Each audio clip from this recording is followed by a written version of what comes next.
Hello guys, I'm Lush Dev. ඉතින් ඊයේ මගේ Facebook page එක Days of Lush පටන් ගත්තා.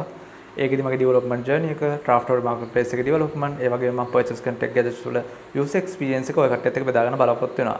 ඉතින් හැම කටයුත්තකදීම වගේ මම සාමාන්‍ය සීනිගම දේවාලයට ගිහිල්ලා ඒක දෙවියන්ගේ ආශිර්වාදය ලබා ගන්නවා. ඉතින් මේ වැඩේදීත් අපි මුලින්ම සීනිගම දේවාලයට ගිහිල්ලා දේව ආශිර්වාදය ලබා ගමු. මම දැන් මේ යන්නේ ගාල්ලකොළඹ ප්‍රධාන පාරේ.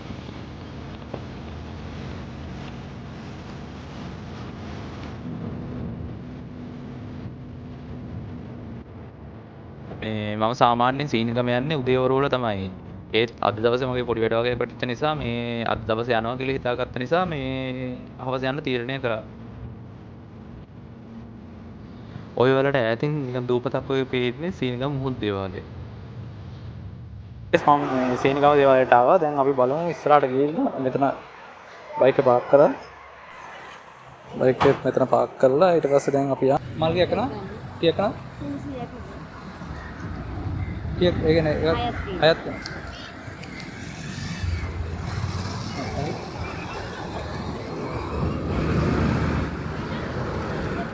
මේන් ගේට් එක නම් වහලා මේ අපි බලමු මේ හතට දොරක් තියෙනවා මේ ඒකෙන් යන්න පුළුවන්. මෙන්න මෙතනින් තමයි මේ යන්න තියෙන්නේ. ඉතින් සීනිගමට එන කට්ටියට ඒ කට්ටියක සිරප්පු තියලා යන්න මෙන්න මෙතන හදලා තියෙනවා. මෙතනට ඇවිල්ලා ඔය කට්ටියක සිරප්පු තියලා යන්න පුළුවන්. මම හිතන්නේ මේ කට්ටිය මේ සරසන්න පටන් ගෙන තියෙන්නේ මේ අගෝස්තු මාසයේ සීනිගම පෙරහැර තියෙනවා. ඒකට දැම්මෙන් තමයි කට්ටිය සරසන්න පටන් අරගෙන. ඒ පාර දිගේ කෙළවරටම ආවෙන් පස්සේ අපිට මොහොත බලා ගන්න පුළුවන්. ඔය පේන දෙයින් තමයි මුහුදු දේවාලයෙන් මිනිස්සු බෝට් වලින් අරගෙන යන්නේ. මේ මුහුදු දේවාලයේ තියෙන සාමාන්‍ය පලි ගහන දඩුවම් දෙන කටයුතු කරගන්න තමයි. මේවල දකින්නේ සාගරයේ ආරක්ෂක දෙවියන් ලෙස සලකනු ලබන මණිමේකලා දෙවගණ සාමාන්‍ය මුහුදු ගමන් වලදී මේ වෙත බාර වෙලා තමයි යන්නේ ඒ උන් ආරක්ෂා කරලා දෙන්න කියලා. ඉතින් අපි දැන් යමු වැඳ පුදා ගන්න.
ඉතින් අපි පළවෙනි දවසේ විදියට සීනිගම දේවාලයට ඇවිල්ලා දේවාශිර්වාද ලබා ගත්තා.